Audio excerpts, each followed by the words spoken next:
Yes, yes, yes. Hello, mustard. Here, chrome bits, leather bits, ovals, Richard Woolley. I could repeat myself like this an awful lot. You know it all. If you've seen my videos, you've seen a car like this before. A Rover 75 1.8 turbo in Odyssey. Yes, Odyssey, that rather exciting colour that confuses itself between green and blue, depending on which direction you're looking at it from. It's not a monogram colour, but it is a very, very interesting bit of pearlescent mayhem. Green, blue, Odyssey. I said the word Odyssey, but the word Odyssey, the name Odyssey, suits the colour so well because of the actual colours that pop out as you walk around it and look further. It's magnificent. It's wonderful. It's a cracking car. Just like the cracking chap over there called Allegroman, who's going to tell you a bit more about it in a minute when I run out of things to talk about. And I will do, because I've said it all before. The 1.8 gives you plenty of performance while still... Hey! Hey! Come over here, mate. I'm coming. Bring that sheep with you. Nah. It'll just go bang. Tell me about this car, Allegroman. Well, it was all on the road. 7 months MOT, but it had niggles. It belonged to an old gent, and he'd had it for a long time. Original book with some stamps. Campbell head gasket was done in 2016 when it had 85,000 miles on. It's now got 106,000 miles on, and obviously a few years later, but it's had another Campbell in 2022. Those things that I normally end up doing, welding and all that sort of stuff, with this one, I didn't need to. No welding has been done, and no welding is needed doing on the sills and in the usual places.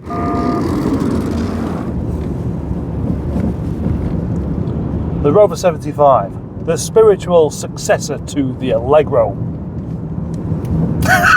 That's one way to look at it. Well, it has to be. It's the only way to look at it, because it's the only thing you ever drive these days, isn't it? No. Allegro man. Yes.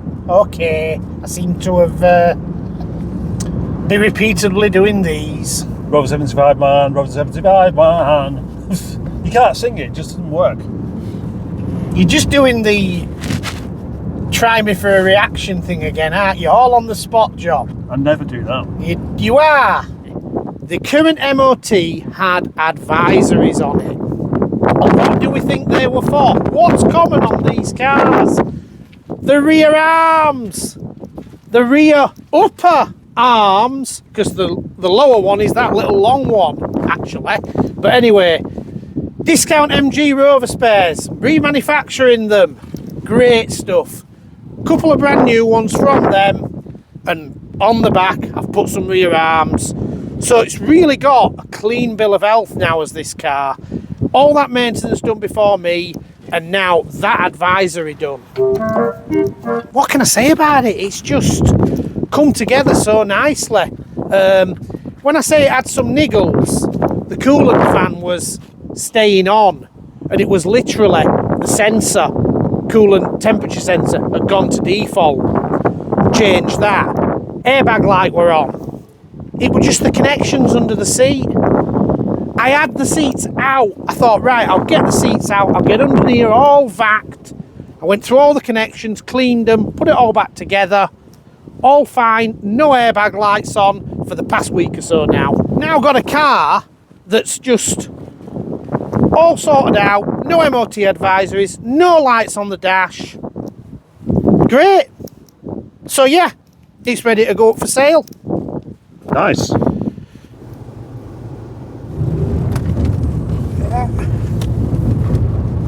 This car looks so good in this kind of environment. in the countryside. It's a countryside kind of car, driven by a countryside kind of chap. In his tweed jacket. Well, yeah, I mean, Looks like a headmaster. you shouldn't really drive a Rover 75 without a tweed jacket. It just doesn't feel right. And this, do you know what? I can already tell that this. Oh gosh, the brakes are sharp, aren't they? Wow, wasn't It's had some pads all round. As I say, the maintenance is through the roof. It's nice and Yeah, there you go. that's got some go, hasn't It it? has, hasn't it? Why is it that some of these 75s are so much quicker than others? But that actually feels pokey. Yeah. You know, you consider it as just a 1.8 with a turbo. That feels much quicker than, well, the 2 litre that it replaced, effectively. But we know that because the 2 litre was. If we were selling a 2 litre at the moment, we wouldn't be saying this, but a bit slow, aren't they? Yeah. Just a bit, oh, come on, let's go a bit. But that doesn't help with the fact that they only ever had an automatic gearbox, and what you need is a manual gearbox to have a bit of get up and go, don't you? This is just very, very easy just to bob along at just a bit more than what you're supposed to be doing. So I have to be a bit careful when it comes to the 30 limit. Yeah. I think, though, that the Rover 75, MGZT, and then the combination of those two, this engine appearing because of that reason, because of the 2 litre being slow. Well, it wasn't because it was slow. It was for tax purposes. Yeah, okay, yeah, sorry. Because this was going to be cheaper on tax and therefore appealed more to the company car driver. I mean, obviously the 2 litre sounds fantastic, but the trouble is when it's also quite a loud engine, so when you can hear it working, anything beyond 3,000 RPMs makes it sound a bit like you're thrashing it. Yeah. When in fact you're not. So I would prefer the 4-cylinder with a turbo on it working properly, as this one is doing, to that, and even the 2.5 litre really.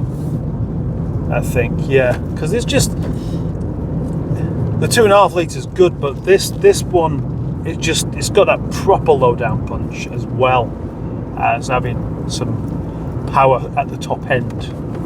But if it weren't for that problem, then the 1.8 would not have had a turbo slung on it, and we wouldn't have had that engine available to the MGs and the Rovers. Well, no, it wouldn't. It just wasn't standard in anything else. It was standard available in a 75 or a ZT. Are we actually recording there?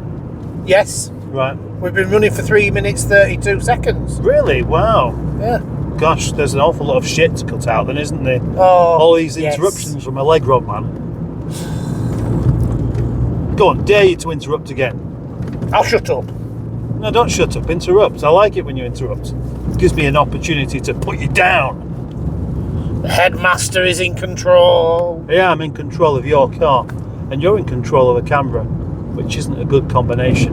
But I'll make of it what I will. Just like I will right now, where we're doing one of my favourite spots, which is 30 miles per hour. Along the bit of road where the other cars have raced ahead because they don't want to do 30 miles per hour, they want to do 35, and that means that I have the opportunity to actually put my foot down in third gear at the 50. Are we ready? See how quickly it goes. There's your talk. Don't record that bit. Back recording. That was fun, wasn't it? Yeah, the only way to make that go quicker is to put it in a smaller car. And they did miss a trick, really, didn't they? Not putting this particular engine in the ZR. So what would it have been, I wonder? Would it have been... Well, it probably would have been beyond a 160.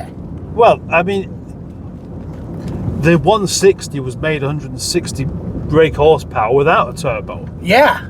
Obviously, the VVC and the turbo things don't really mix very well. It's a bit like trying to, have a combination of porridge and pork pie. You could eat them, but they just don't really complement each other at all. But easily 200, well, probably 190 brake. But it's the torque.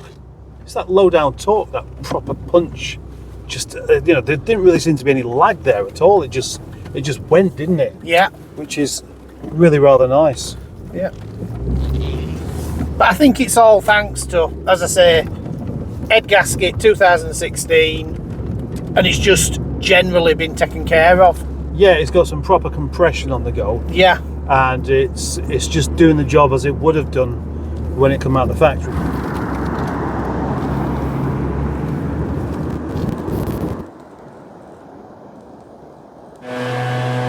Is that you making that noise? No. All right. Machinery. Machinery Muma. Machinery. So just to clarify, is this car for sale? Of course. Oh gosh. How much for? 1895. 1895. eBay very soon. Well, eBay now. By the time you've done the editing, it'll be eBay now. Oh, it'll be eBay next week. Get on with it. I'll go around it a tiny little bit now. I'm just going to be a bit picky because I need to give you an honest description of this car. But if you just come here, you can just feel a very... Not the tiniest of dents. Tiniest of dent there. And you can just see that. But I can't really point out anything else. Scuffs on the corners, no, etc. That's really quite impressive. That's one of the quickest 1.8 K series I think I've driven. Certainly. Whoa!